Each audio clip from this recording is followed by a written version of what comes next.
Hello everyone! Today we're going to look at an IR sensor. An IR sensor works on the principle of transmitting and receiving infrared rays.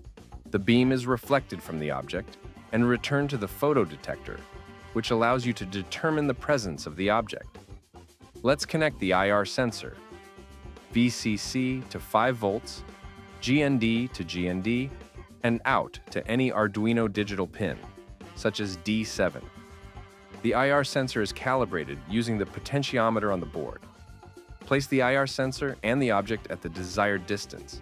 Then carefully turn the screw until the built-in LED starts to glow slightly. Now let's look at the code. Specify the pin for connecting the detector, D7, and configure the logic inversion option if necessary.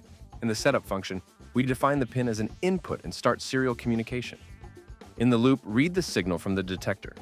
If the object is detected, the serial monitor displays the message, "Object detected," otherwise, "Object not detected." Now let's test it. The sensor detects objects, and the results are displayed on the screen. Now you know how to read data from an IR sensor. Thanks for watching.